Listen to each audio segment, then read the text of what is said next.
Notre série que nous allons intituler Apocalypse, les livres qu'il nous faut. Chers internautes, bonsoir, bonjour, ça dépend de l'heure à laquelle vous allez nous suivre. Et nous espérons que les enseignements que nous dispensons dans cette chaîne YouTube vous aident beaucoup. Vous voyez, nous voulons enflammer les cœurs des gens pour la mission, nous voulons équiper les gens en matière de doctrine, en matière de développement personnel et même aussi dans les questions du combat spirituel. Et aujourd'hui, on va étudier l'église des Philadelphie dans ces premiers modules de notre série que nous avons intitulée Apocalypse, les livres qu'il nous faut. Lisons donc à présent Apocalypse 3. Apocalypse 3, nous allons noter cela, Apocalypse 3, 7 à 12. La Bible dit, écrit à l'ange de l'église de Philadelphie, voici ce que dit le Saint, le véritable, celui qui a la clé de David, celui qui ouvre et personne ne fermera, celui qui ferme et personne n'ouvrira. Je connais tes œuvres, voici parce que tu as peu de puissance et que tu as gardé ma parole et que tu n'as pas renié mon nom. J'ai mis devant toi une porte ouverte que personne ne peut fermer. Voici, je te donne de ceux de la synagogue de Satan qui se disent juifs et ne le sont pas, mais qui mentent. Voici, je les ferai venir, se prosterner à tes pieds et connaître que je t'ai aimé. Parce que tu as gardé la parole de la persévérance en moi, je te garderai aussi à l'heure de la tentation qui va venir sur le monde entier pour éprouver les habitants de la terre. Je viens bientôt, retiens ce que tu as afin que personne ne prenne ta couronne. Celui qui vaincra, je ferai de lui une colonne.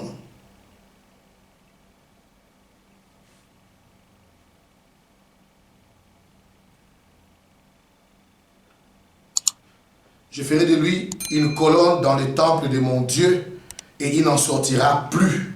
J'écrirai sur lui le nom de mon Dieu et le nom de la ville de mon Dieu, de la nouvelle Jérusalem, qui descend du ciel auprès de mon Dieu et mon nom nouveau. Que celui qui a des oreilles entende ce que l'Esprit dit aux églises. Et frères et sœurs, je crois que vous avez aussi remarqué, chers amis, que Jésus-Christ se révèle à l'église de Philadelphie différemment des autres églises. À l'église de Philadelphie, il se présente comme étant le saint, le véritable, et aussi il se présente comme celui qui a la clé de David. Et c'est important qu'on cherche à comprendre pourquoi Jésus se présente comme étant celui qui a la clé de David. Je ne voudrais pas, à cause du temps qui nous est imparti, entrer dans beaucoup de démonstrations, mais je voudrais que vous reteniez ceci. Avoir la clé, c'est un langage allégorique. Avoir la clé, c'est tout simplement avoir l'autorité. Avoir la clé, c'est aussi avoir le mandat. Avoir la clé, c'est aussi avoir la permission. Et Christ a la clé de la maison de David. En tant que tel, il est le seul qui pourra restaurer le royaume d'Israël. Il est le seul qui pourra restaurer le royaume d'Israël et lui redonner toute sa gloire. Vous voyez, comme à l'époque de Salomon. Frères et sœurs, Jésus-Christ se présente comme étant celui qui a la clé de David parce que c'est lui qui va redonner au royaume d'Israël toute sa gloire que même Salomon n'a pas pu donner à Israël. Quand vous lisez Ésaïe, le chapitre 9, le verset 5, la Bible dit: car un enfant nous est né, un fils nous est donné, et la domination reposera sur son épaule. On l'appellera admirable, conseiller, Dieu puissant, Père éternel, prince de la paix. Et suivez le verset 6, on dit: donner à l'empire de l'accroissement et une paix sans fin au trône de David et à son royaume, l'affermir et le soutenir par les droits et par la justice, dès maintenant et à toujours. Voilà ce que fera le zèle de l'Éternel des armées. C'est lui qui donnera, bien-aimé. C'est le Christ qui donnera, n'est-ce pas, au royaume ou au royaume de David, au trône de David, l'accroissement. Vous voyez? Et la Bible le présente, Christ se présente comme étant celui qui a la clé, qui a le mandat de David. C'est même comme ça. C'est même à ce titre-là que Bartimée, ayant entendu parler que Jésus passait, La Bible dit qu'il a entendu parler que c'était Jésus de Nazareth. Mais quand il va crier, il n'écrit pas Jésus de Nazareth. Il dit fils de David, aie pitié de nous. En appelant Jésus-Christ fils de David, il a appelé Jésus avec son nom messianique. Parce que la promesse avait été faite à David que Dieu allait susciter pour lui une postérité qui bâtirait pour Dieu un temple. Parce que Dieu a dit à David, tu veux bâtir pour moi un temple, mais je n'ai jamais habité une maison construite avec des mains humaines. Et Dieu va dire, j'établirai après toi une postérité, ta postérité. C'est lui qui bâtira pour moi ma maison. Et Salomon est arrivé, il a construit le temple. C'était un accomplissement partiel, mais pas vraiment selon la pensée parfaite de Dieu. Et Jésus-Christ, la postérité en question, la postérité de David, quand il va venir, il va dire aux Juifs dans Jean 2, détruisez ces temples et je les rebâtirai en 3 jours. Après sa mort, les disciples ont compris que Jésus ne parlait pas d'un temple physique, il parlait du temple de son corps. Et c'est donc lui la postérité promise. La postérité promise à David. C'est lui qui a la clé pour bâtir la maison. La maison dont Dieu a besoin. Et il a dit dans Matthieu 16, je bâtirai mon église. Frères et sœurs, quand vous lisez Actes 1, 6 et 7, la Bible dit ceci. Alors les apôtres réunis lui demandèrent, Seigneur, est-ce en ce temps que tu rétabliras le royaume d'Israël? Il leur répondit, ce n'est pas à vous de connaître les temps ou les moments que le Père a fixé de sa propre autorité. Vous voyez, les apôtres savaient que Jésus-Christ, c'était lui le fils de David. Bartimée savait que Jésus, c'était lui le fils de David. Vous voyez. Alors, l'église de Philadelphie a 4 qualités. Et c'est autour de ça que nous allons parler, parce que Philadelphie est une église fidèle. Elle a 4 qualités. Lisons Apocalypse 3, 8 et 10. On dit ceci. Je connais tes œuvres. Voici parce que tu as peu de puissance et que tu as gardé ma parole et que tu n'as pas renié mon nom, j'ai mis devant toi une porte ouverte que personne ne peut fermer. Vous voyez, au verset 10, on dit, parce que tu as gardé la parole de la persévérance en moi, je te garderai aussi à l'heure de la tentation. Donc, Philadelphie a gardé la parole et Dieu va les garder à l'heure de la tentation. Donc, première qualité, Philadelphie est une église qui se considère comme faible et incapable par elle-même. C'était ça la qualité de cette église. C'est comme ça que beaucoup de gens pensent que Philadelphie, c'est le type d'église qui sera enlevé. Philadelphie était une église qui s'est considérée comme faible et incapable par elle-même. Jean 15, 5, Jésus dit, sans moi, vous ne pouvez rien faire. Et quand vous lisez Zacharie 4, le verset 6, la Bible dit, ce n'est ni par la puissance, ni par la force, mais c'est par mon esprit, dit l'Éternel des armées. L'église, selon le cœur de Dieu, frères et sœurs, ne s'appuie pas sur son compte en banque. L'église, selon le cœur de Dieu, ne s'appuie pas sur le monde. Elle ne s'appuie pas sur ses moyens. L'église, selon le cœur de Dieu, s'appuie sur Dieu. Elle compte sur Dieu parce que sa vision est plus grande que sa provision. Vous voyez? Nos capacités viennent de Dieu. La première qualité de Philadelphie, nous l'avons vu. Alors, la deuxième qualité de Philadelphie, Philadelphie est une église attachée à la parole de Dieu. Dieu reconnaît que Philadelphie a gardé sa parole, frères et sœurs. Or, dans les Écritures, garder la parole de Dieu signifie 3 choses. Premièrement, celui qui garde ou pratique la parole de Dieu aime Dieu.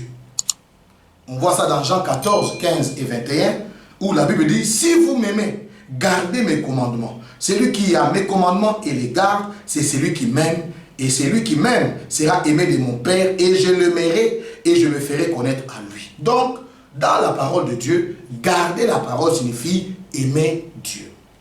Nous l'avons vu encore, nous pouvons voir ça dans 1 Jean 5, 3. On dit, car l'amour de Dieu consiste à garder ses commandements, et ces commandements ne sont pas pénibles. Alors, deuxièmement, garder la parole de Dieu dans la Bible signifie connaître Dieu. Celui qui garde la parole, il connaît Dieu. On voit ça dans 1 Jean 2, 3. La Bible dit, si nous gardons ces commandements, par là nous savons que nous l'avons connu. Et troisièmement, Garder la parole de Dieu signifie, troisièmement, celui qui garde la parole demeure en lui. Quand vous prenez 1 Jean 3, 24, la Bible dit, celui qui garde ses commandements demeure en Dieu et Dieu en lui. Et nous savons qu'il demeure en nous par l'Esprit qu'il nous a donné. Frères et sœurs, nous sommes en train de parler des 4 qualités de l'église de Philadelphie. La première qualité, c'est que Philadelphie est une église qui se considère faible et incapable par elle-même. Deuxièmement, Philadelphie est une église attachée à la parole de Dieu. On la présente comme étant une église qui garde la parole de Dieu. Et nous avons donné 3 explications sur comment comprendre l'expression « garder la parole de Dieu ». Et troisièmement, Philadelphie est une église soumise à Dieu. Dieu lui dit « Tu n'as pas renié mon nom ». Philadelphie est une église soumise à Dieu. Vous voyez, frères et sœurs? Quand vous prenez Luc 12, 9, la Bible dit « Mais celui qui me régnera devant les hommes sera régné devant les anges de Dieu. » Philadelphie est restée soumise à Jésus. Et 2 Timothée 2, 12, la Bible dit « Si nous persévérons, nous régnerons aussi avec lui. Et si nous le régnons, lui aussi nous régnera. » Vous voyez que Philadelphie est une église qui n'a pas régné le nom du Seigneur. Elle est restée soumise à Jésus. Et Jacques 4, 7 dit, « Soumettez-vous donc à Dieu et résistez au diable, il fuira loin de vous. » D'abord, c'est soumettre à Dieu, puis résister au diable. D'abord, se soumettre à Dieu, puis résister au diable. Parce que notre capacité de résister au diable vient de notre capacité de nous soumettre à Dieu. Alors la 4e qualité, et c'est là que nous allons finir cette vidéo, de l'église de Philadelphie, c'est que Philadelphie est une église persévérante. Dieu lui dit, parce que tu as gardé la parole de la persévérance. Dans la version française courante, on dit, parce que tu as gardé mon ordre d'être persévérant. Dans la version Jérusalem, la Bible dit qu'elle a gardé sa consigne de constance. Philadelphie a gagné la consigne de Dieu d'être constant. Frères et sœurs, nous avons besoin en tant qu'Église d'être constant, d'être persévérant. C'est le problème qui manque aujourd'hui dans les chefs de beaucoup de leaders. Tantôt on croit dans une chose, tantôt on attaque la chose. Voilà la nécessité parfois de se faire former dans des instituts bibliques, dans des facultés de théologie, parce que justement, l'institut biblique, la faculté de théologie met de l'ordre, de manière à ce que quand vous enseignez quelque chose, vous n'allez pas demain vous dédire après. La constance, la persévérance, mais dans la vérité. Hébreux 10, 36 dit, car vous avez besoin de persévérance, afin qu'après avoir accompli la volonté de Dieu, vous obteniez ce qui vous est promis. Frères et sœurs, Philadelphie a 3 promesses. La première promesse, Dieu promet de mettre devant cette église une porte ouverte. Ça, c'est la première promesse que Dieu fait à Philadelphie. J'ai mis devant toi une porte ouverte que personne ne peut fermer. Vous savez que Dieu, quand il ouvre, personne ne peut fermer. Et quand il ferme, personne ne peut ouvrir. Mais lui, il est capable d'ouvrir là où le diable a fermé. Il est capable de fermer là où le diable a ouvert. Et il dit à l'église de Philadelphie, j'ai mis devant toi une porte ouverte que personne ne peut fermer. C'est la première promesse de Dieu à Philadelphie. La deuxième promesse de Dieu à Philadelphie, la deuxième promesse de Dieu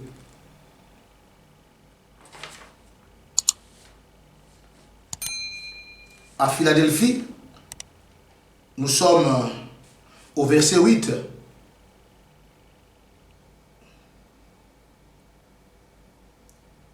Et puis il dit, je te garderai à l'heure de la tentation.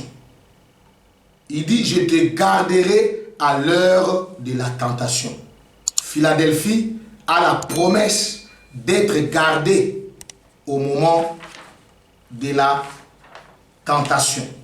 Frères et sœurs, voilà ce que nous devions partager ici dans le cadre de l'église de Philadelphie. Nous avons tenté d'être le plus bref et nous ne voulons pas dépasser les timings que nous sommes promis, 15 minutes tout au plus pour comprendre le livre d'Apocalypse. Que le Seigneur vous bénisse, dans l'espoir que vous allez partager cette vidéo, vous allez vous abonner dans notre chaîne YouTube Vision Amos TV. Bye bye.